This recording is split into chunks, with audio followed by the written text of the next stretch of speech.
കർത്താവായ യേശു ക്രിസ്തുവിന്റെ അതിപരിശുദ്ധ നാമം വാഴ്ത്തപ്പെടുമാറാകട്ടെ. ക്രിസ്തീയ വിശ്വാസത്തിലെ ജലസ്നാനം എന്നൊരു പഠന പരമ്പരയിലെ 12ാമത്തെ ക്ലാസ്സിലാണ് ഇന്ന് നാം ആയിരിക്കുന്നത്. ഇന്ന് നാം ചിന്തിക്കുന്നത് ലുദിയായുടെ സ്നാനം, അതായത് അപ്പോസ്തല പ്രവൃത്തികൾ 16ാം അധ്യായത്തിൽ പ്രതിപാദിക്കുന്ന ഒരു സഹോദരിയുടെ സ്നാനം. ലുദിയ എന്ന ഒരു സഹോദരി ഈ 16ാം അധ്യായത്തിൽ സ്നാനപ്പെടുന്നതായിട്ട് നമുക്ക് കാണുവാനായിട്ട് കഴിയും. സ്നാനം ഒരു രക്ഷയ്ക്ക് ആവശ്യമാണെന്നും, അല്ലെങ്കിൽ രക്ഷിക്കപ്പെട്ടവർ സ്നാനപ്പെടേണ്ടത് നിത്യജീവൻ ആവശ്യമാണെന്നും, നാം സ്വർഗത്തിൽ ചേർക്കപ്പെടേണ്ടതിന് അതൊരു അവിഭാജ്യ ഘടകമാണെന്നും ഒക്കെ വാദിക്കുന്നവര് എടുത്തു കാണിക്കാറുള്ള ഒരു എക്സാമ്പിൾ, ഒരു ഇൻസ്റ്റൻസ് ആണ് ഈ ലുദിയായുടെ സ്നാനം. അതുകൊണ്ട് തന്നെ നമ്മൾ ആ സ്നാനം എന്താണെന്ന് ഒരല്പമായിട്ട് ചിന്തിക്കുവാനായിട്ട് പഠിക്കുവാനായിട്ട് പോവുകയാണ്. ഇതിനോടകം നമ്മൾ 11 വിവിധ തരം സ്നാനങ്ങളെ കുറിച്ച് ചിന്തിക്കുവാനായിട്ട് ഇടയായി. പഴയ നിയമത്തിൽ യഹൂദന്മാർക്ക് കൊടുത്തിരുന്ന സ്നാനം, യോഹന്നാൻ സ്നാപകൻ നടത്തിയ സ്നാനം, കർത്താവായ യേശു ക്രിസ്തു സ്വീകരിച്ച സ്നാനം, പന്തിരുവരുടെ സ്നാനം, ഗ്രേറ്റ് കമ്മീഷനിലൂടെ കർത്താവ് കൊടുത്ത സ്നാനം, ആ നിലകളിൽ പല സ്നാനങ്ങൾ, കൊർന്നല്യോസിന്റെ സ്നാനം വരെ നമ്മൾ ചിന്തിച്ചു. കഴിഞ്ഞ ആഴ്ചയിൽ നമ്മൾ ക്രിസ്തീയ ഉപദേശത്തിൽ ദൈവം തന്നിരിക്കുന്ന സ്നാനം എന്താണ്, 160ാമത്തെ എപ്പിസോഡിൽ നമ്മൾ അത് ചിന്തിക്കുവാനായിട്ട് ഇടയായി. എന്നാൽ അതിന്റെ കണ്ടിന്യൂവേഷൻ ആയിട്ട് നമ്മൾ പല സ്നാനങ്ങളോട് അല്പം കൂടെ ചിന്തിക്കേണ്ടതായിട്ടുണ്ട്. ഇന്ന് നാം ലുദിയായുടെ സ്നാനം എന്ന വിഷയത്തിലേക്ക് വരികയാണ്. ആക്ച്വലി ലുദിയ ആരാണ്? എന്താണ് ലുദിയായുടെ സ്നാനം? ലുദിയ സ്വീകരിച്ചത് ഒരു ക്രിസ്തീയ സ്നാനമാണോ, അതോ യഹൂദിയ സ്നാനമാണോ ലുദിയായുടെ ഇവിടെ പ്രതിപാദിക്കുന്ന സ്നാനം? ഈ വിഷയങ്ങളാണ് നാം ഇന്ന് ഈ എപ്പിസോഡിലൂടെ പെട്ടെന്ന് ചിന്തിക്കുവാനായിട്ട് പോകുന്നത്. ഈ വിഷയം നമുക്ക് ശരിക്കൊന്ന് ഉൾക്കൊള്ളണം, മനസ്സിലാകണമെന്നുണ്ടെങ്കിൽ സ്നാനം എന്ന് പറയുന്ന ഒരു വിഷയം ഒരു സ്നാനം മാത്രമല്ല ഉള്ളത്. ബൈബിളിൽ തന്നെ 14 വിവിധ തരം സ്നാനങ്ങളെ കുറിച്ച് പറഞ്ഞിട്ടുണ്ട്. കൂടാതെ ഇതിനെ ഒരു 3 മെയിൻ ഡിവിഷൻസ് ആയിട്ട് വേണമെങ്കിൽ നമുക്ക് തിരിക്കാം. അതായത് ഒന്ന്, യഹൂദന്മാർക്ക് ദൈവം കൊടുത്തിരുന്ന സ്നാനം, അവരിൽ നിന്ന് തന്നെ രക്ഷിക്കപ്പെട്ട ചെറിയ കൂട്ടം അല്ലെങ്കിൽ ലിറ്റിൽ ഫ്ലോക്സ് കർത്താവായ യേശു ക്രിസ്തുവിന്റെ മിനിസ്ട്രിയിൽ കൂടി രക്ഷിക്കപ്പെടുകയും പുതിയ നിയമം ദൈവം കൊടുക്കുകയൊക്കെ ചെയ്യുന്ന യഹൂദന്മാരിൽ നിന്ന് തന്നെ വിളിച്ചു വേർതിരിക്കപ്പെട്ട ഒരു ചെറിയ കൂട്ടമേ നിങ്ങൾ ഭയപ്പെടേണ്ട, സ്വർഗരാജ്യം നിങ്ങൾക്ക് നൽകുവാൻ പിതാവ് പ്രസാദിച്ചിരിക്കുന്നു എന്ന് പറയുന്ന 12 അപ്പോസ്തലന്മാർ അടങ്ങുന്ന ചെറിയ ഗ്രൂപ്പ്, ദൈവത്തിന്റെ ആ അലംഘനീയമായ കൽപ്പനകളും ഗ്രേറ്റ് കമ്മീഷനും ഒക്കെ ലഭിച്ച ആ ചെറിയ ഗ്രൂപ്പ്, അവർക്ക് ലഭിച്ച സ്നാനം എന്താണ്? എന്നാൽ പൗലോസ് അപ്പോസ്തലനിലൂടെ ഉലക സ്ഥാപനം മുമ്പേ മുതലേ സ്വർഗത്തിൽ മറഞ്ഞിരുന്നതും പൗലോസ് അപ്പോസ്തലനിലൂടെ ലോകത്തിൽ ദൈവം വെളിപ്പെടുത്തിയതുമായ ക്രിസ്തീയ മാർഗം, the church, the body of Christ, അതിന് ദൈവം കൊടുത്തിരിക്കുന്ന സ്നാനം. ഈ വിഷയങ്ങളെ നമുക്കൊന്ന് മനസ്സിലാക്കി കഴിഞ്ഞാല് ഈ ലുദിയായുടെ സ്നാനം എന്താണെന്നും ഇതിനു മുൻപും പിൻപും ഒക്കെ നടക്കുന്ന സ്നാനം എന്താണെന്ന് അറിയുവാനായിട്ട് ആ ഒരു അറിവ് നിങ്ങൾക്ക് പ്രയോജനകരമായിരിക്കും എന്നുള്ളതിനാൽ ഞാനൊരു ചെറിയ സ്കെച്ച് കാണിച്ച് നിങ്ങളെ ആ ഒരു വിഷയത്തിൽ അല്പം കൂടെ ബോധവൽക്കരിക്കുവാനായിട്ട് ഞാൻ ആഗ്രഹിക്കുകയാണ്. ഇവിടെ ഞാൻ ഒരു 3 ഡിവിഷൻ സ്നാനങ്ങൾ കാണിച്ചിട്ടുണ്ട്. ഒന്നാമത്തെ ജൂവിഷ് ബാപ്റ്റിസമാണ്, രണ്ടാമത്തേത് കിങ്ഡം ബാപ്റ്റിസമാണ്, മൂന്നാമത്തേത് ബോഡി ഓഫ് ക്രൈസ്റ്റ് ബാപ്റ്റിസം, അതായത് ചർച്ച്, ഇന്നത്തെ ബാപ്റ്റിസം. ഇത് തമ്മിൽ എന്താണ് വ്യത്യാസം എന്ന് ചോദിച്ചു കഴിഞ്ഞാൽ ബൈബിളിൽ ഈ 3 തരം സ്നാനങ്ങളെയും പറയുന്നുണ്ട്. നമ്മൾ അതിനെ തരം തിരിച്ച് മനസ്സിലാക്കിയില്ല എന്നുണ്ടെങ്കിൽ, ഇതെല്ലാം കൂടെ നമ്മൾ കുഴഞ്ഞു പോയിട്ടുണ്ടെന്നുണ്ടെങ്കിൽ നാം വേണ്ടാത്ത ഉപദേശങ്ങളൊക്കെ അത് ആപ്ലിക്കബിൾ അല്ലാത്ത സ്ഥലങ്ങളിൽ എടുത്ത് ചേർക്കുവാനായിട്ട് ഇടയായിത്തീരും. ഇന്ന് ക്രിസ്തണ്ടത്തിൽ വന്നു ചേർന്നിരിക്കുന്ന ഒരു വലിയ അപജയം അതാണ്. ഞാൻ അതുകൊണ്ട് തന്നെ ഇതിനെ ഒന്ന് മനസ്സിലാക്കി തരാനായിട്ട് ശ്രമിക്കുക. ജൂവിഷ് ബാപ്റ്റിസം, ഒന്നാമത്തെ കോളത്തിൽ കാണുന്നത് ജൂവിഷ് ബാപ്റ്റിസം, യഹൂദിയ ബാപ്റ്റിസം.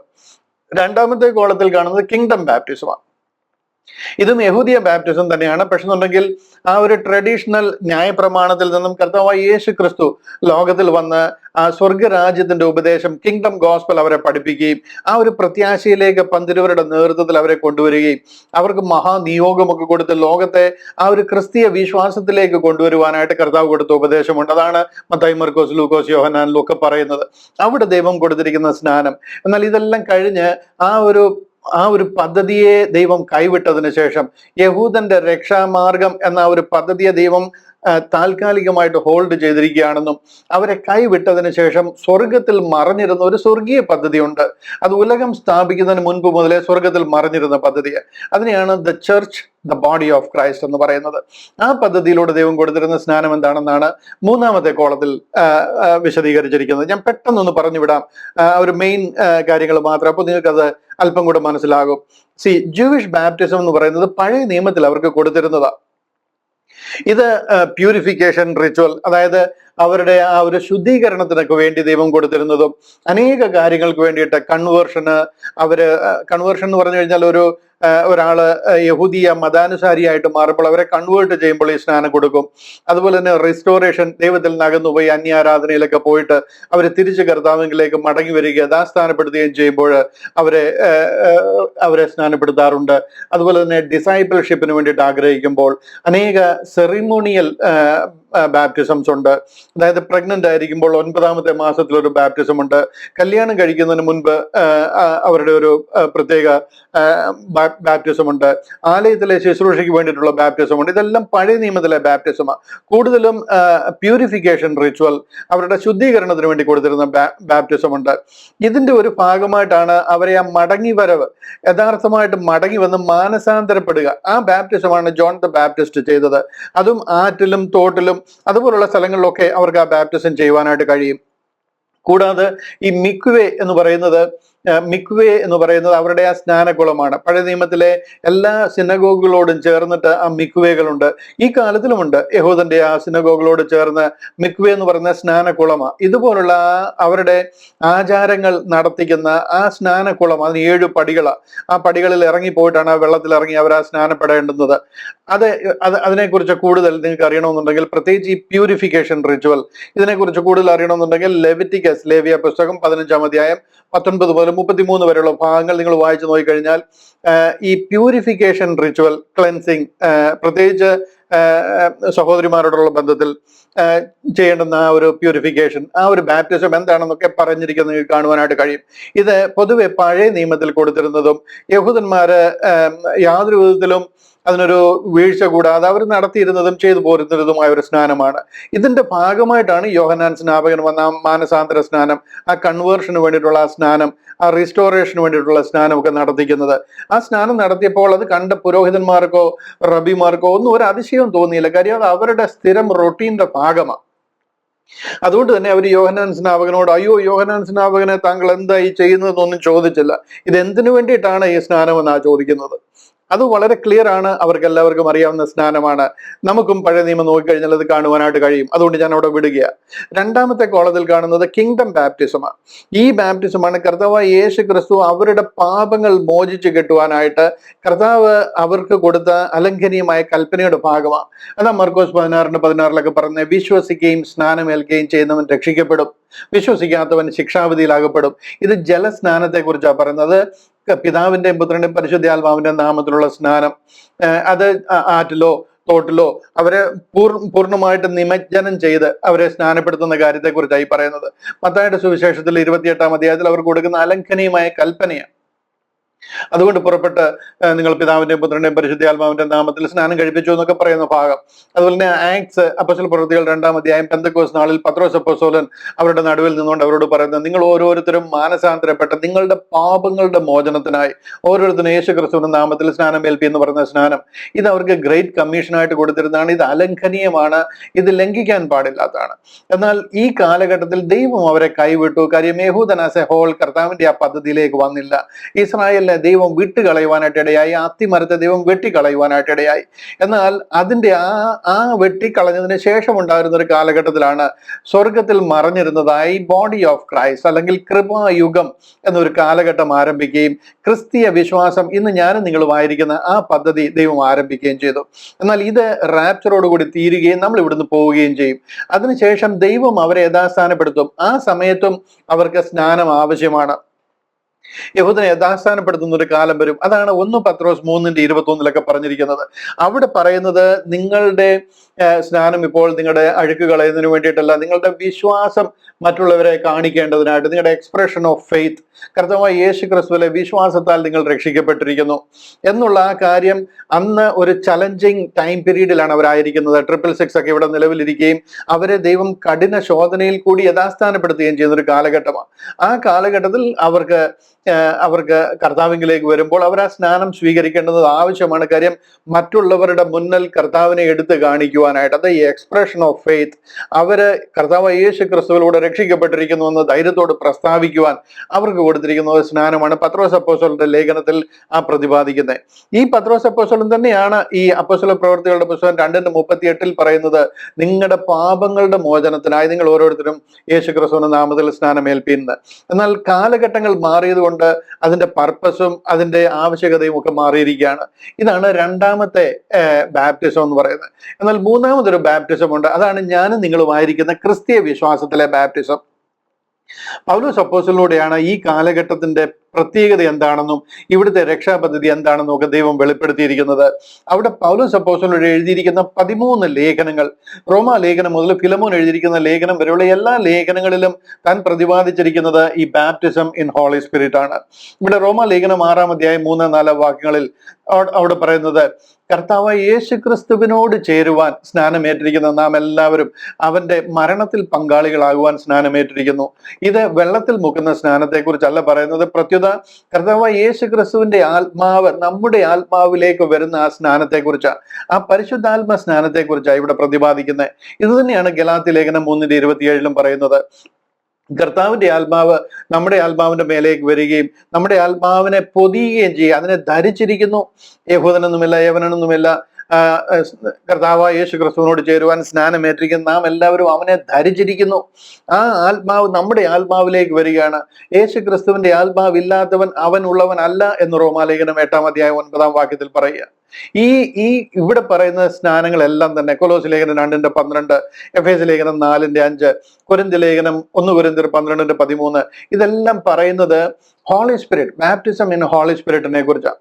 ഇത് കഴിഞ്ഞ എപ്പിസോഡിൽ, അതായത് 160-ാമത്തെ എപ്പിസോഡിൽ എന്താണ് യഥാർത്ഥ ക്രിസ്തീയ സ്നാനം എന്ന ഒരു എപ്പിസോഡിലൂടെ ഞാൻ ഈ കാര്യം വളരെ വ്യക്തമായിട്ട് എക്സ്പ്ലെയിൻ ചെയ്തിട്ടുണ്ട്. ഇതാണ് ഈ സ്നാനത്തിന്റെ വ്യത്യാസങ്ങൾ. ഈ 3 സ്നാനങ്ങളും നമ്മൾ വ്യക്തമായിട്ട് പഠിച്ചില്ല എന്നുണ്ടെങ്കിൽ, ഇതിൽ ഏതെങ്കിലും അങ്ങോട്ടോ ഇങ്ങോട്ടോ ചേർത്ത് നിങ്ങൾ മിക്സ് ആക്കിയിട്ടുണ്ടെന്നുണ്ടെങ്കിൽ കംപ്ലീറ്റ് ഉപദേശം തെറ്റിപ്പോ. ഇത് ടൈം പീരീഡ് വേറെയാ. ഈ ജൂയിഷ് ബാപ്റ്റിസം കൊടുത്ത് ആ കാലഘട്ടത്തിൽ അത് മാത്രമേ നിലവിലുള്ളൂ. അതിനുശേഷം കിങ്ഡം ഗോസ്പലിന്റെ സമയത്ത് കർത്താവ് കൊടുത്തിരിക്കുന്ന ഈ ബാപ്റ്റിസത്തെ കുറിച്ച് യഹൂദൻ മഹാപുരോഹിതനോ ശാസ്ത്രിമാരോ പരീശന്മാരോ അവർക്കൊന്നും ഈ സ്നാനം അവർ സ്വീകരിച്ചിട്ടില്ല. രണ്ടാമത്തെ സ്നാനം അതെല്ലാം അഗണ്യമാക്കി കളഞ്ഞു എന്നാ പറഞ്ഞത്. അവർ സ്വീകരിച്ചിട്ടില്ല. കാര്യം അവരോട് പറഞ്ഞിരിക്കുന്നു, അവർക്കറിയാവുന്നതും ഓൾഡ് ടെസ്റ്റ്മെന്റിലെ സ്നാനമാണ്. ആ സ്നാനം അവർ പ്രാക്ടീസ് ചെയ്യുമ്പോൾ പുതിയൊരു സ്നാനത്തെ കുറിച്ച്, പാപമോചനത്തിനായി പുതിയൊരു സ്നാനം കൊടുക്കുമ്പോൾ അതിനെ അവർക്ക് ഉൾക്കൊള്ളുവാനോ അവർക്ക് സ്വീകരിക്കുവാനോ കഴിഞ്ഞിട്ടില്ല. ഇതെല്ലാം ആ കാലഘട്ടത്തിന്റെ അനുസരിച്ച് നമ്മൾ അതിനെ പഠിച്ചില്ല എന്നുണ്ടെങ്കിൽ മുഴുവനും കൂടെ മിക്സ് ആയിപ്പോവും. ഇന്ന് ക്രിസ്തണ്ടത്തിന് പറ്റിയിരിക്കുന്ന ഏറ്റവും വലിയൊരു തെറ്റ് അതാണ്. Rightly divide the word of truth. കറക്റ്റായിട്ട് നമുക്ക് വേണ്ടി പറഞ്ഞിരിക്കുന്ന ആ ഒരു കാലഘട്ടം എന്താണ്, ആ കാലഘട്ടത്തിൽ കർത്താവ് നമ്മളെ കുറിച്ച് ആഗ്രഹിക്കുന്നത് എന്താണ് എന്ന് മനസ്സിലായില്ല എന്നുണ്ടെങ്കിൽ ഈ ലുദിയായുടെ സ്നാനമൊക്കെ നമ്മുടെ സ്നാനമാണെന്ന് പറഞ്ഞ് അതെടുത്ത് പ്രസംഗിച്ച് നമ്മളെ വെള്ളത്തിൽ മുക്കി സ്നാനപ്പെടുത്തുന്ന കാലമായിട്ട് മാറിയിരിക്കുക. കാര്യം എന്താണെന്ന് ചോദിച്ചു കഴിഞ്ഞാൽ, നമുക്കിതിലെയെല്ലാം ഈ ബൈബിളിൽ പറഞ്ഞിരിക്കുന്ന എല്ലാം നമുക്ക് വേണ്ടി പറഞ്ഞിരിക്കുകയാണ് എന്നൊക്കെ പഠിപ്പിച്ചിരിക്കുന്നത് കാരണം ഇതെല്ലാം കൂടെ ആകെ മിക്സ് ആയിട്ട് നമുക്ക് രക്ഷയ്ക്ക് എന്താണ് ദൈവം തന്നിരിക്കുന്നതെന്ന് അറിയാതെ പോയിരിക്കുന്ന ഒരു കാലഘട്ടമായി മാറിയിരിക്കുക. നമ്മുടെ വിഷയത്തിലേക്ക് മടങ്ങി വരാം. ലുദിയായുടെ സ്നാനം എന്താണെന്ന് നമുക്ക് നോക്കാം. പൗലോസ് അപ്പോസ്തലൻ തന്റെ 2ാം മിഷണറി യാത്രയുടെ ഭാഗമായിട്ട് താൻ പിസിഡിയയിലെ അന്ത്യോക്യയിൽ നിന്നും തന്റെ പ്ലാൻ ആക്ച്വലി ഉൾപ്രദേശങ്ങളിൽ കൂടി സഞ്ചരിച്ച് എഫെസോസിൽ എത്തുക എന്നുള്ളതായിരുന്നു. എന്നാൽ പരിശുദ്ധാത്മാവ് തന്നെ വിലക്കി. ആസിയയിൽ പ്രസംഗിക്കണ്ട, ആസിയയിൽ കടക്കണ്ട എന്ന് പറഞ്ഞതുകൊണ്ട് ആസിയയുടെ വെളിയിൽ കൂടി താൻ ബിദുന്യ, പൊന്തോസ് എന്ന സ്ഥലങ്ങളിൽ കൂടി ത്രോവാസിൽ എത്തിച്ചേരുക. അന്ന് രാത്രിയിൽ ത്രോവാസിൽ താൻ ആയിരിക്കുമ്പോൾ അവിടെ ദർശനത്തിൽ ഒരു പുരുഷൻ തന്നോട് വന്നിട്ട് നീ മക്കദോനിയയിലേക്ക് വരിക എന്ന് പറയുകയാണ്. അതാണ് കോൾ ഓഫ് മാസിഡോണിയ എന്ന് പറയുന്നത്, മക്കദോനിയ വിളി എന്നറിയപ്പെടുന്നത്. അങ്ങനെ അന്ന് രാത്രിയിൽ ആ ദർശനം കണ്ട് പിറ്റന്നാള് പോൾ അവിടെ നിന്നും വള്ളം കയറി സുമാത്രാക്ക എന്ന് പറയുന്ന സ്ഥലവും അവിടുന്ന് നവപൊലി, നിയോപോലീസ് എന്ന് പറയും, നവപൊലി, അതുവഴി ഫിലിപ്പിയയിൽ എത്തിച്ചേരുക. മക്കദോനിയ എന്ന് പറയുന്ന ഭൂപ്രദേശത്തിന്റെ, ഗ്രീസിന്റെ നോർത്ത്, അതിന്റെ ഒരു പ്രധാന പട്ടണം. ഞാൻ പെട്ടെന്ന് മാപ്പ് ഒന്ന് കാണിക്കാം. ഇവിടെ ഉണ്ട്. ഇതാണ് പൗലോസ് അപ്പോസ്തലൻ. ഇത് കണ്ടില്ലേ, പൗലോസ് അപ്പോസ്തലൻ അന്ത്യോക്യയിൽ നിന്നും ഇവിടെ തർസോസിൽ നിന്ന് ഡെർബെ, ഇക്കോനിയം, ലിസ്ട്ര വഴി അന്ത്യോക്യയിൽ എത്തിച്ചേർന്നത്. ഇതാ ഞാൻ പറഞ്ഞ അന്ത്യോക്യ, പിസിഡിയയിലെ അന്ത്യോക്യ. ഈ പിസിഡിയയിലെ അന്ത്യോക്യയിൽ നിന്ന് തന്റെ പ്ലാൻ ഇതുവഴി ഇവിടെ എഫെസോസിൽ എത്തുക എന്നുള്ളതായിരുന്നു. ഉൾപ്രദേശങ്ങളിൽ കൂടി സഞ്ചരിച്ച് എഫെസോസിൽ എത്തുക എന്നുള്ളതായിരുന്നു പ്ലാൻ. പക്ഷെ പരിശുദ്ധാത്മാവ് വിലക്കി. ഈ ഓറഞ്ച് കളറിലുള്ള ആ ലൈനാണ് രണ്ടാമത്തെ മിഷണറി യാത്ര. അതുകൊണ്ട് ഈ ആസിയ എന്ന് പറയുന്ന ഈ ലൈറ്റ് യെല്ലോ കളറിൽ കാണുന്ന ആ ഒരു ഭാഗമാണ്. ആസിയയുടെ വെളിയിൽ കൂടി കണ്ടോ, പൊന്തോസ് വഴി, ബിതുന്യ വഴി ഇങ്ങനെ അതിന്റെ വെളിയിൽ കൂടെ ത്രോവാസിൽ എത്തിച്ചേരുക. ഇവിടെ ത്രോവാസ് എന്ന് പറയുന്ന അലക്സാണ്ട്രിയ ത്രോവാസ് എന്ന് പറയുന്ന ഒരു വലിയ പട്ടണമാണ്, തുറമുഖ പട്ടണമാണ്. ത്രോവാസിൽ അന്ന് രാത്രി കിടന്നുറങ്ങുമ്പോൾ അന്നൊരു ദർശനം കാണുക. ഇതിനെയാണ് മക്കതോനിയ വിളി എന്ന് പറയുന്നത്. അതുകൊണ്ട് പിറ്റേ ദിവസം രാവിലെ വള്ളം കയറി സുമത്രാക്ക എന്ന് പറയുന്ന സ്ഥലവും അവിടെ നിന്നും അടുത്ത ദിവസം നിയോപ്പൊലീസിലും എത്തുക, നവപ്പൊലി. അതുവഴി ഫിലിപ്പി എന്ന് പറയുന്നത് ഈ യെല്ലോ കളർ കണ്ടോ, ഇതാണ് മാസിഡോണിയ, മക്കതോനിയ എന്ന് പറയുന്നത്. മക്കതോനിയയിലെ ഒരു പ്രധാന പട്ടണമാണ് ഫിലിപ്പിയ എന്ന് പറയുന്നത്. അലക്സാണ്ടർ ചക്രവർത്തി തന്റെ പിതാവിന്റെ പേരിൽ പണി കഴിപ്പിച്ച ഒരു പട്ടണമാണ്. ഫിലിപ്പ് എന്ന് പറയുന്നത് അലക്സാണ്ടറുടെ പിതാവാണ്. തന്റെ കോ സിസ്റ്റർ ആണ് തെസ്ലോനിക്കി എന്ന് പറയുന്നത്. അവരുടെ പേരിലാണ് ഈ തെസ്ലോനിക്ക എന്ന് പറയുന്നത് ഈ പട്ടണം പണി കഴിപ്പിച്ചിരിക്കുന്നത്. ഇവിടുത്തെ ഫിലിപ്പി എന്ന് പറയുന്നത് അദ്ദേഹത്തിന്റെ പിതാവിന്റെ പേരിൽ പണി കഴിപ്പിച്ച പട്ടണമാണ്. അവിടെ പൗലോസ് അപ്പോസ്തലൻ എത്തിച്ചേരുക. ഇവിടെ എത്തിച്ചേർന്ന് കഴിഞ്ഞപ്പോൾ ഈ വിഷയം ഒരല്പം നിങ്ങൾക്കൊന്ന് മനസ്സിലാകാൻ വേണ്ടിയിട്ടാണ് ഞാൻ ഈ മാപ്പും എന്താണ് ലുദിയയുടെ സ്നാനം എന്നൊന്ന് ശരിക്കും പൂർണ്ണമായിട്ട് ഉൾക്കൊള്ളാൻ വേണ്ടിയിട്ടാണ് ഞാൻ അതൊക്കെ ഒന്ന് കാണിച്ച് നിങ്ങളുടെ ഈ വിഷയത്തിലോട്ടൊന്ന് കൊണ്ടുവരുന്നത്. ഇവിടെ പൗലോസ് അപ്പോസ്തലൻ വരുന്ന ഈ കാലഘട്ടത്തിൽ റോമിൽ ആക്ച്വലി എന്താ പറയുന്നത്, ഒരു പ്രത്യേക നിയമം നിലനിൽപ്പുണ്ട്. അതായത് റോമ നഗരത്തിൽ ഒരു യഹൂദന്മാരും താമസിക്കാൻ പാടില്ല എന്ന് റോമൻ കൈസർ ആയിരിക്കുന്ന ക്ലൗഡിയസിന്റെ കൽപ്പന പുറപ്പെടുവിച്ചിരിക്കുന്ന കാലഘട്ടമാണ്.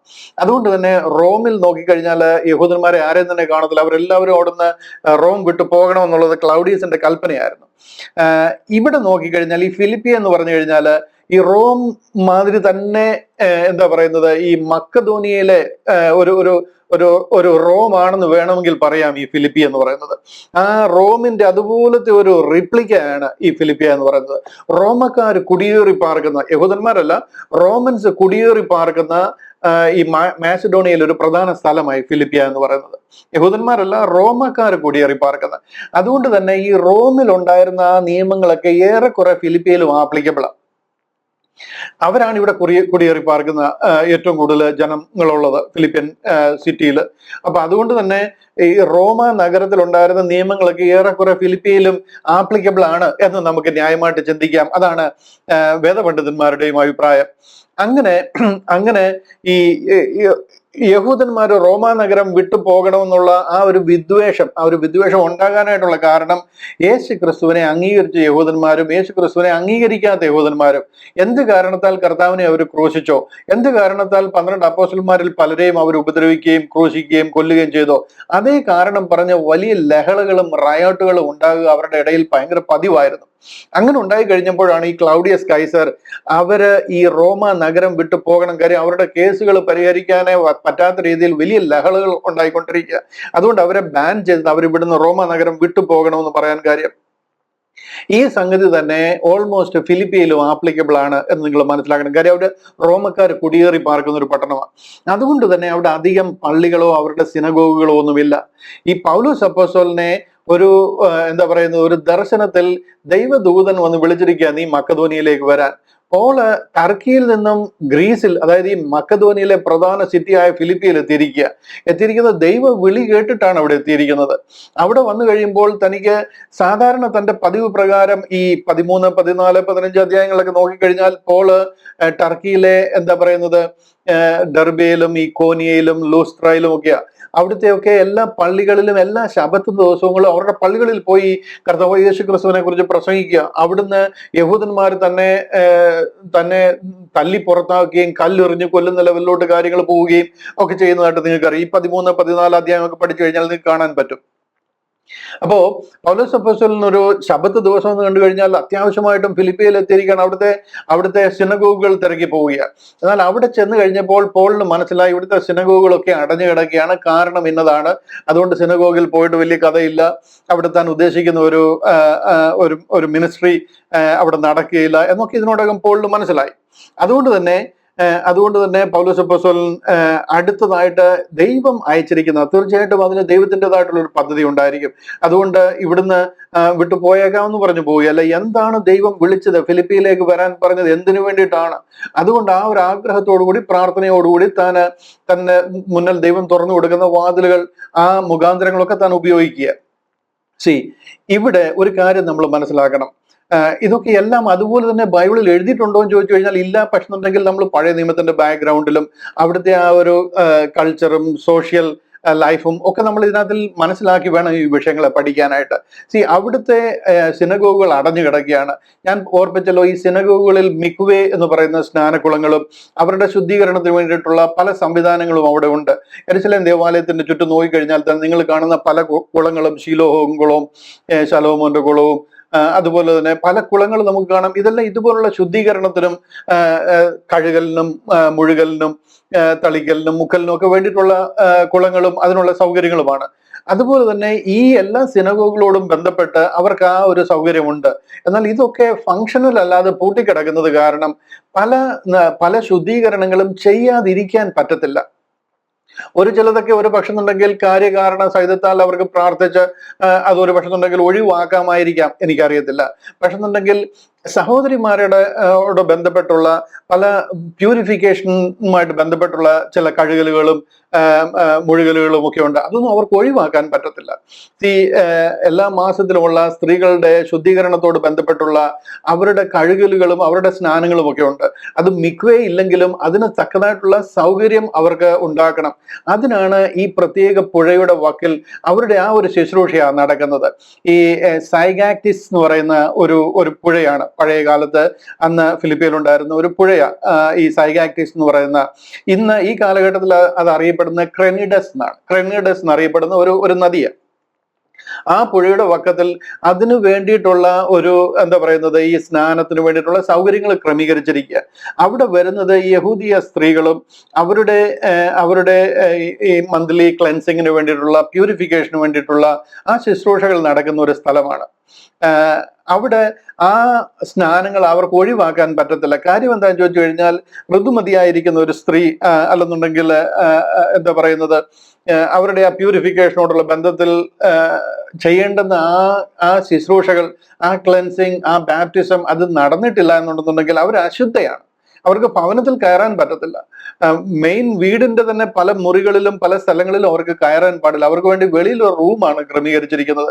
അവർ ഒരു ബെഡിൽ ഇരിക്കുകയോ അല്ലെന്നുണ്ടെങ്കിൽ സോഫയിൽ ഇരിക്കുകയോ ഒക്കെ ചെയ്തിട്ടുണ്ടെങ്കിൽ അത് മുഴുവൻ അശുദ്ധമായി പോകും. അവരെ ആരെങ്കിലും തൊട്ടുപോയിട്ടുണ്ടെങ്കിൽ അവർ അശുദ്ധരായിട്ട് പ്രഖ്യാപിക്കണം. ലേവ്യ പുസ്തകം 15-ാം അധ്യായം അതിന്റെ 19 മുതൽ 33 വരെയുള്ള വാക്യങ്ങൾ വായിച്ചു കഴിഞ്ഞാൽ വളരെ വ്യക്തമായിട്ട് ഇതെല്ലാം അവിടെ എഴുതിയിട്ടുണ്ട്. ഞാൻ അതിലേക്ക് കടക്കുന്നില്ല, നിങ്ങളുടെ ചോയ്സിന് ഞാനത് വിട്ടുതരികയാണ്. ഇങ്ങനെയുള്ള ബാപ്റ്റിസംസ്, ഇങ്ങനെയുള്ള ക്ലെൻസിങ് റിച്വൽസ്, പ്യൂരിഫിക്കേഷന് വേണ്ടിയിട്ടുള്ള ആ ഒരു ക്ലെൻസിങ് റിച്വൽസ് അത് അവർക്ക് ഒഴിവാക്കാൻ പറ്റുന്നല്ല. അതിനുള്ള ക്രമീകരണങ്ങളാണ് ഈ പുഴയുടെ വക്കത്ത് ക്രമീകരിച്ചിരിക്കുന്നത്. അവിടെ അതൊരു യഹൂദിയ സ്ത്രീകൾ വന്നിട്ട് അവരുടെ ആ പ്യൂരിഫിക്കേഷൻ ബാപ്റ്റിസം നടക്കുന്ന സ്ഥലമാണ്. അവിടെ ചെന്ന് കഴിഞ്ഞാൽ അവരോട് ഈ സുവിശേഷം പറയാൻ പറ്റുമെന്നും അവർക്ക് ഈ കാര്യങ്ങൾ മനസ്സിലാക്കി കൊടുക്കുന്നത് നല്ലതായിരിക്കുമെന്നും പൗലോസ് അപ്പോസ്തലന് ദൈവാത്മാവിനാൽ പ്രേരിതനായിട്ടാണ് താൻ അവിടേക്ക് പോകുന്നത്. ഞാൻ ആ ഭാഗം ഇനി ഒന്ന് വായിക്കാം. അപ്പൊ നിങ്ങൾക്ക് ആ വിഷയത്തിനോട് കുറച്ചുകൂടെ കാര്യങ്ങളെ മനസ്സിലാക്കുവാനായിട്ട് കഴിയും. ഞാൻ ആ ഭാഗം ഒന്ന് വായിക്കാം, എന്നെ ശ്രദ്ധിച്ച് കേട്ടായിട്ട്. അപ്പോസ്തല പ്രവൃത്തികൾ 16-ാം അധ്യായം 12 മുതൽ വായിക്കാം. ഇത് ഫിലിപ്പിയിൽ എത്തിച്ചേർന്നിരിക്കുക. ഇത് കണ്ടില്ല. അങ്ങനെ ഞങ്ങൾ ത്രോവാസിൽ നിന്നും കപ്പൽ നീക്കി നേരെ സുമത്രക്കായലേക്കും പിറ്റന്നാൾ നവപ്പൊലിക്കും അവിടെ നിന്ന് ഫിലിപ്പിയിലേക്കും ചെന്നു. ഇവർ ഫിലിപ്പിയിൽ വന്ന് അവിടെ താമസിക്കുന്ന കാര്യമാണ്. ഇത് മക്കധോനിയയുടെ ആ ഭാഗത്തെ ഒരു പ്രധാന പട്ടണവും റോമക്കാർ കുടിയേറി പാർത്തതും. കണ്ടോ, ഇവിടെ റോമൻസ് ആണ് കുടിയേറി പാർക്കുന്നത് ആകുന്നു. ആ പട്ടണത്തിൽ ഞങ്ങൾ ചില ദിവസം പാർത്തു. അവിടുത്തെ കാര്യങ്ങളും അവിടെ എന്താ നടക്കുന്നത് എന്നുള്ളതൊക്കെ പഠിച്ചു മനസ്സിലാക്കി. ശബത്ത് നാളിൽ ഞങ്ങൾ ഗോപുരത്തിന് പുറത്തേക്ക് പോയി. ഇവിടെ ഗോപുരം എന്നൊക്കെ പറഞ്ഞേക്കുന്നതുകൊണ്ടാണ് നമുക്ക് ഈ കാര്യങ്ങൾ ശരിക്കും മനസ്സിലാകാത്ത. ആ ശബത്ത് നാളിൽ അവർക്ക് ഒരു മൈൽ ദൂരത്തിനപ്പുറത്ത് നടക്കാൻ പോലും പറ്റത്തില്ല, ഒരു പണിയും ചെയ്യാൻ പറ്റത്തില്ല. ശബത്ത് നാളിൽ പള്ളിയിൽ പോവുക, ദൈവത്തെ വിളിക്കുക, ആരാധിക്കുക എന്നുള്ളതല്ല വേറെ ഒന്നും അവർക്ക് ചെയ്യാൻ പറ്റത്തില്ല.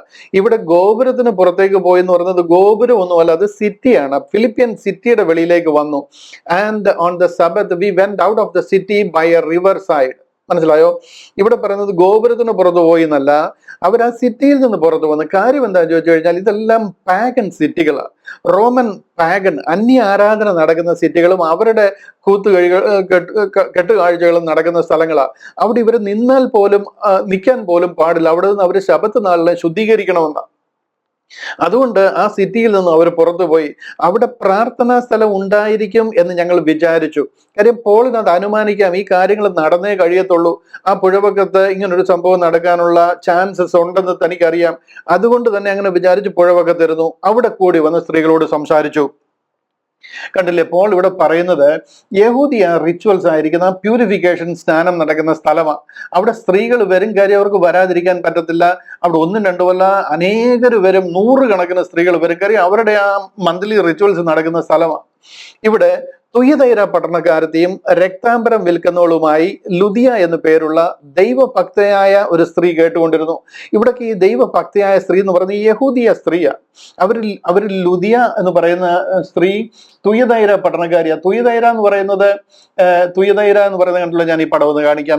തുയതൈര എന്ന് പറയുന്നത് തായ്തീര, ഇത് ടർക്കിയിലെ ഒരു പ്രധാന സ്ഥലം. ഇതാണ് ടർക്കി എന്ന് പറയുന്നത്. അതിലെ ആസിയ എന്ന് പറയുന്നത് മൈനർ ഏഷ്യ എന്നറിയപ്പെടുന്ന ഈ ലൈറ്റ് യെല്ലോ കളറിൽ കാണുന്ന ഈ സ്ഥലമാണ്. അവിടുത്തെ 7 പ്രധാന പട്ടണങ്ങളാണ് എഫെസോസ്, സ്മുർന, പെർഗമോസ്, തുയതൈര, സെർദീസ്, ഫിലാദൽഫിയ, ലവോദിക്ക എന്നറിയപ്പെടുന്നത്. അതിലെ ഈ തുയതൈര എന്ന് പറയുന്ന ഈ സ്ഥലം, ഇവിടുത്തെ ഒരു പ്രധാന ഫാബ്രിക് ആണ് ഈ രക്താംബരത്തിന്റെ കളർ, റെഡ് കളർ, എന്താ പറയുക, ബ്ലഡ് റെഡ് ആണ്, രക്തം നിറത്തിലുള്ള ഒരു ഭയങ്കര പ്രത്യേക ഫാബ്രിക് ആണ്. അതിന് ഈ റോമക്കാരുടെ ഇടയിൽ വളരെ ഡിമാൻഡുള്ള ഒരു ഫാബ്രിക്.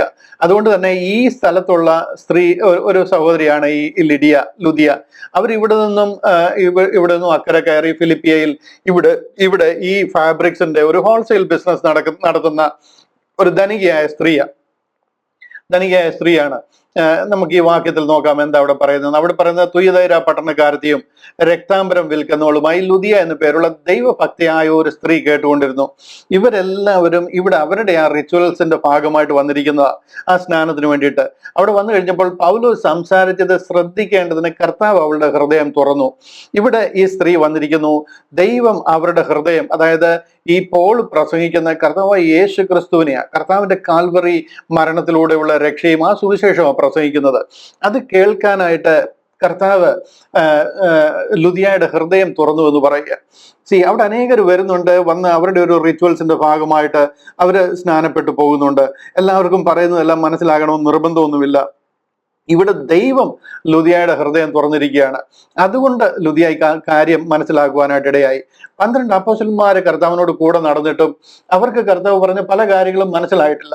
എന്നാൽ ലൂക്കോസിന്റെ സുവിശേഷത്തിൽ നിന്ന് ഒരു വാക്യം കാണിക്കാം. അതിന്റെ 24-ാമത്തെ അധ്യായം 45-ാമത്തെ വാക്യം, 24-ന്റെ 45-ാമത്തെ വാക്യം.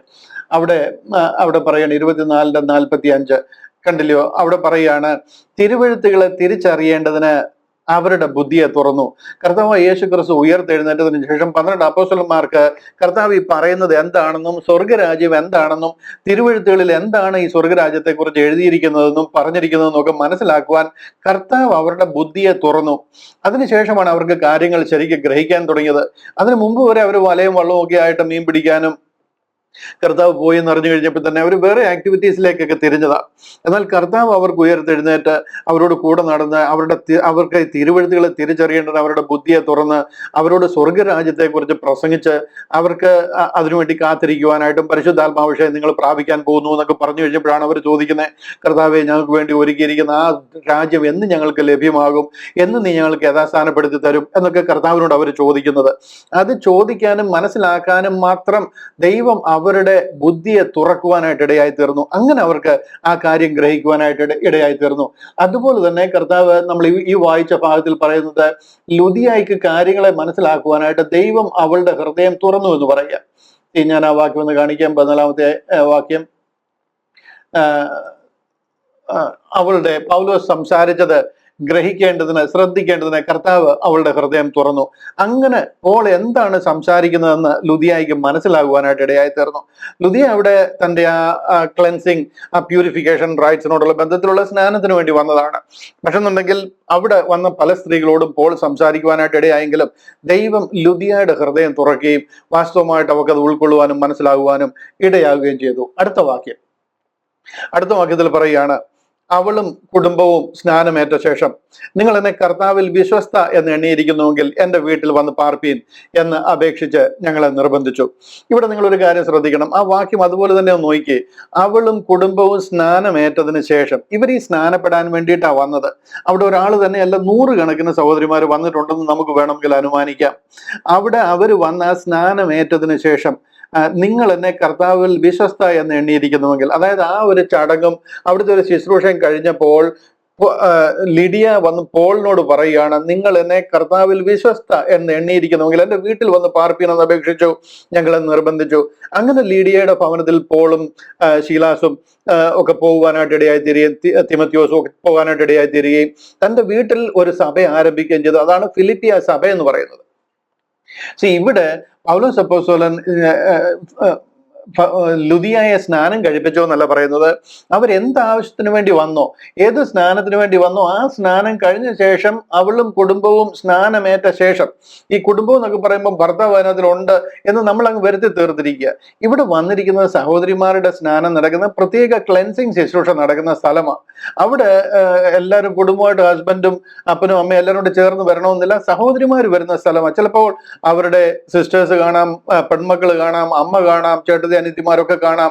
അങ്ങനെയാണ് അവരുടെ കുടുംബം എന്നുള്ളതിനെ കുറിച്ച് ഉദ്ദേശിക്കുന്നത് എന്ന് ഞാൻ മനസ്സിലാക്കുന്നു. കാര്യം ഇവിടെ അധികം ആണുങ്ങൾ വരേണ്ടുന്ന ഒരു ആവശ്യമുള്ള സ്ഥലമല്ല, ഇതൊരു ലേഡീസിന്റെ ക്ലെൻസിങ് നടക്കുന്ന സ്ഥലമാണ്. അവളും കുടുംബവും കൊണ്ട് ഉദ്ദേശിക്കുന്നത് കൊണ്ട് അതിനകത്തിൽ ആണുങ്ങൾ ഉണ്ടായിരിക്കണം നിർബന്ധമൊന്നുമില്ല. സിസ്റ്റേഴ്സ് ആവാം, മദർ ആവാം, മക്കളാവാം, പെൺമക്കളാവാം, പ്രായപൂർത്തിയായ മക്കളുണ്ടാവാം. അവരൊക്കെ ആ ഒരു കാര്യങ്ങൾക്ക് വേണ്ടി വന്നിരിക്കുന്നതാണ്. ആ സ്നാനം കഴിഞ്ഞ ശേഷം വന്നിട്ട് പോളിനോട് റിക്വസ്റ്റ് ചെയ്യുക, നിങ്ങൾ എന്നെ കർത്താവിൽ വിശ്വസ്ത എന്ന് എണ്ണിയിരിക്കുന്നുവെങ്കിൽ എൻ്റെ വീട്ടിൽ വന്ന് പാർപ്പീനെന്ന് അപേക്ഷിച്ചു. ഇതിന്റെ അർത്ഥം പോൾ അവിടെ ഇറങ്ങി ലുദിയായ വെള്ളത്തിൽ സ്നാനം കഴിപ്പിച്ചു എന്നൊന്നും അല്ല പറയുന്നത്. ആ വന്നിരിക്കുന്ന പർപ്പസ് വേറെയാണ്.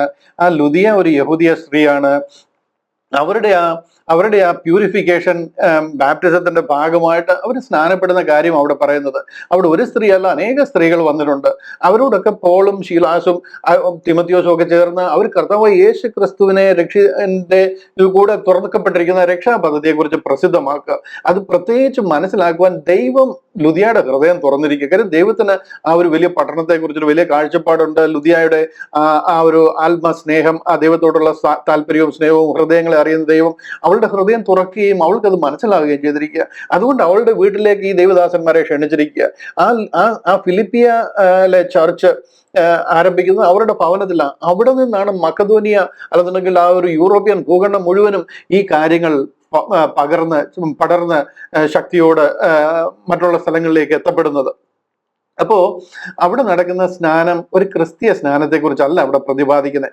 അല്ലെങ്കിൽ തന്നെ നിങ്ങളൊന്ന് ആലോചിച്ച് നോക്കിയാൽ, അവിടെ സ്നാനത്തിനായിട്ട് വന്നിരിക്കുന്ന സ്ത്രീകൾ പ്രത്യേകം ഇവിടെ മനസ്സിലാക്കണം, ശബത്ത് നാളിലാണ്. അവിടെ അലക്കാനോ കുളിക്കാനോ നനയ്ക്കാനോ വന്നിരിക്കുന്ന സ്ത്രീകളല്ല അവിടെ വന്നിരിക്കുന്നത്. ഈ വാക്യങ്ങളൊക്കെ ഒന്ന് വായിച്ചു നോക്കിയാൽ നമുക്ക് മനസ്സിലാകും. 13ാമത്തെ വാക്യം കണ്ടില്ലേ? ആ 13ാമത്തെ വാക്യം അവിടെ ശബത്ത് നാളിൽ, ഈ ശബത്ത് നാളിൽ ഒരുത്തർക്കും വേറെ ഒരു ശുശ്രൂഷയും അവിടെ ചെയ്യാൻ പറ്റത്തില്ല. ശബത്ത് നാളിൽ ഞങ്ങൾ ഗോപുരത്തിന് പുറത്ത്, ഗോപുരം ഒന്നും അല്ലാതെ സിറ്റിയുടെ പുറത്തേക്ക് പോയി. കാര്യം ആ സൈഗാക്ടിക്സ് എന്ന് പറയുന്ന റിവർ, ആ റിവറിന്റെ സ്ഥലത്താണ് ഈ ശുശ്രൂഷ നടക്കുന്നത്. അവരുടെ പ്രാർത്ഥനാ സ്ഥലം ഉണ്ടായിരിക്കും. കണ്ടോ എവിടെ? ആ പുഴവക്കത്തെ പ്രാർത്ഥനാ സ്ഥലം. എന്തിനാ അവിടെ നടക്കുന്നതിന്റെ കാരണം ഇതാണ് എന്ന് ഞങ്ങൾ വിചാരിച്ച് പുഴവക്കത്തിരുന്നു. അവിടെ കൂടി വന്ന സ്ത്രീകളോട് സംസാരിച്ചു, എന്തായിരിക്കും പോൾ സംസാരിക്കുന്നത്? നിങ്ങൾ ഈ പുഴയിൽ സ്നാനപ്പെടണമെന്ന്.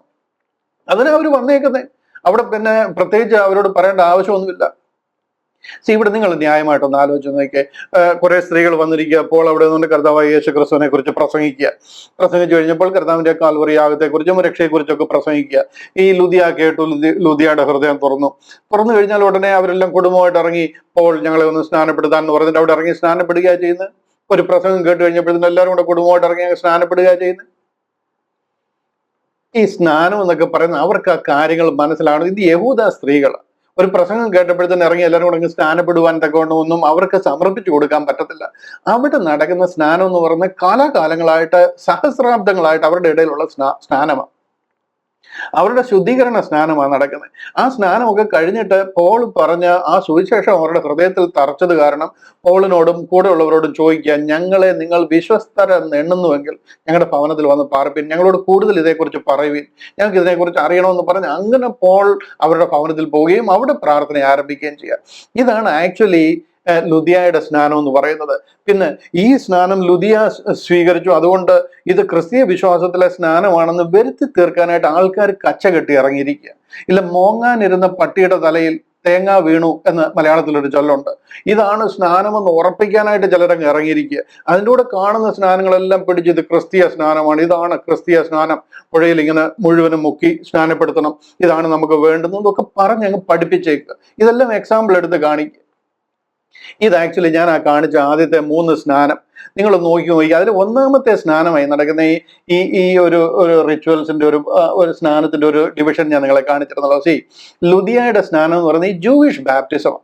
ഇതിൽ നടക്കുന്ന ഒന്നാമത്തെ ഈ പ്യൂരിഫിക്കേഷൻ റിച്വൽ കണ്ടില്ലേ, 3-ാമത്തെ ലൈൻ, ഈ പ്യൂരിഫിക്കേഷൻ റിച്വൽ അത് ഒഴുക്ക് നീറ്റിലും അതുപോലുള്ള സ്ഥലങ്ങളിലും അവർക്ക് ചെയ്യുവാനായിട്ട് പറ്റും. അതാണ് യോഹന്നാൻ സ്നാപകനും ചെയ്തത്.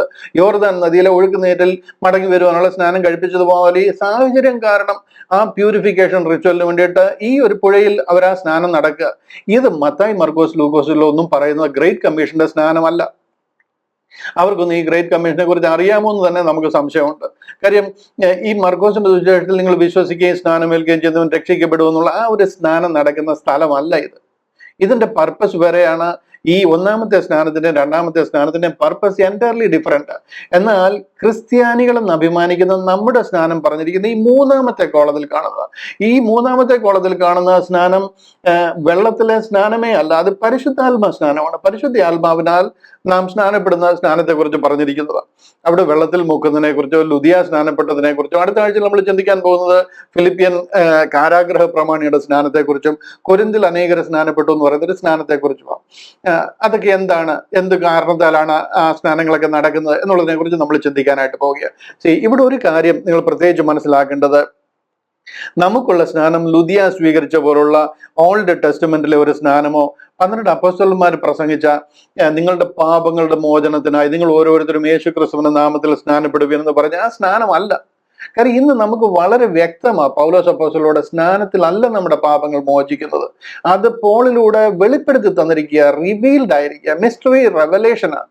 കർത്താവായ യേശു ക്രിസ്തുവിന്റെ കാൽവറി യാഗത്തിലെ ആഴമായ വിശ്വാസത്തിലും സമർപ്പണത്തിലും നാം രക്ഷിക്കപ്പെടുകയും നമ്മുടെ പാപത്തിന്റെ പരിഹാരത്തിന് വേണ്ടി കർത്താവ് ഒരിക്കലായി പരമയാഗമായി എന്ന് വിശ്വസിക്കുമ്പോൾ എന്നേക്കുമായി സ്ഥാപിച്ചിരിക്കുന്ന ആ വീണ്ടെടുപ്പ് നമ്മിലേക്ക് വരികയും ചെയ്യും. അങ്ങനെ നാം രക്ഷിക്കപ്പെടുക, കർത്താവിന്റെ ആത്മാവ് നമ്മുടെ ആത്മാവിലേക്ക് വരിക. അങ്ങനെ ആ കർത്താവായ യേശു ക്രിസ്തുവിനോട് ചേരുവാൻ സ്നാനമേറ്റിരിക്കുന്ന നാം എല്ലാവരും അവന്റെ മരണത്തിൽ പങ്കാളികളാകുവാൻ സ്നാനമേറ്റിരിക്കുന്നു എന്ന് പറയുന്ന ആത്മസ്നാനമാണ് നമുക്കിന്ന് ആപ്ലിക്കബിൾ ആയിട്ടുള്ള സ്നാനം എന്ന് പറയുന്നത്. ക്രിസ്തീയ ഉപദേശത്തിലെ സ്നാനം എന്ന് പറയുന്നത് ആ പരിശുദ്ധാത്മ സ്നാനമാണ്. ഈ വെള്ളത്തിലൊക്കെ മുക്കിയിരിക്കുന്നത് ഏത് കാലഘട്ടത്തിൽ ആർക്ക് എന്തിനു വേണ്ടി ചെയ്തു എന്ന് നമുക്ക് അറിയത്തില്ല എന്നുണ്ടെങ്കിൽ ഇത് മുഴുവനും കൂടെ കൂട്ടിക്കൊഴിഞ്ഞിട്ട് ഒരു അവിയൽ പരുവത്തിന് ഇതിന്റെ എല്ലാം എൻഡ് റിസൾട്ട് എന്ന് പറയുന്നത് കർത്താവിന്റെ കാഹളം ധ്വനിക്കുമ്പോൾ ഇവിടെ നിന്ന് പോകും. അതാണ് നിങ്ങൾക്ക് താല്പര്യം എന്നുണ്ടെന്നുണ്ടെങ്കിൽ ഈ കാര്യങ്ങളൊക്കെ ചെയ്ത് ഇവിടെ നിൽക്കാം, ഒരു പ്രശ്നമില്ല.